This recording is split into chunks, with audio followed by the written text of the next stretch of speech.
news from the center that Interlocutor has been appointed. If he comes, I have seen in newspaper only.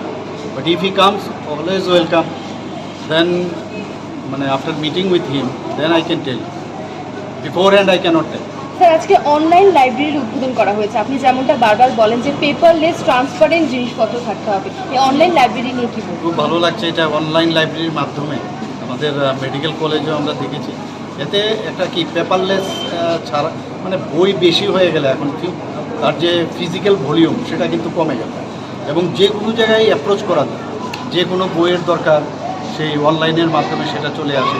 ছাত্রীরা বা ছাত্ররা ওরা আরামসে বসে সেটা পড়তেও সুবিধা হয়। আজকাল বই পড়ার থেকে এটাও কিন্তু একটা বিরাট, আমি বই পড়তে মানা করছি না, সেটা তো পড়তেই হবে, কিন্তু ডিজিটালাইজেশনের যুগ, কত বই কিনবে আর নষ্ট হয়ে যায়, কিন্তু এগুলো থাকবে কিন্তু সবসময়, যখন যা প্রয়োজন সবসময় সেই বইয়ের মাধ্যমে জ্ঞান অর্জন করা যায়।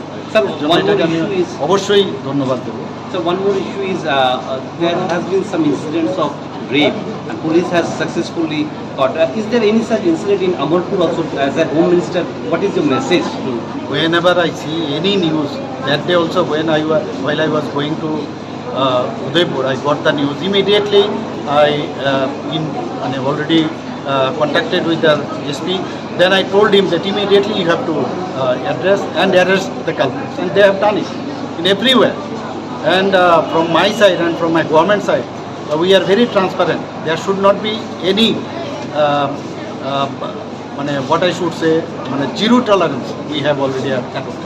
প্রশাসনের তরফ থেকে দৃষ্টান্তমূলক বার্তাটা কি থাকবে এই ধরনের গণধর্ষণ নিয়ে? না, এই ধরনের তো এগুলো তো আমরা সবাই জানি, সারা পৃথিবীতে এগুলো হচ্ছে, কিন্তু দেখতে হবে, বা প্রদেশেও হয় অনেক জায়গায়, কিন্তু এখন দেখতে হবে আমাদের তরফ থেকে আমরা ঠিকভাবে, এগুলো তো মানসিক বিকৃতি, এছাড়া তো আর কিছুই না, সমাজের বিকৃতি সম্পূর্ণ মানুষরা এগুলো করে, কিন্তু যারা এর মধ্যে ইনভলভ, আমাদের চেষ্টা থাকবে সরকারের তরফ থেকে কোনো অবস্থায় তাদের যে চেষ্টা, যে কালপ্রিট বা যারাই বিষয়ে ইনভলভ, তাদেরকে কোনো অবস্থায় যেন ছাড় না পায়, আইনের পথে।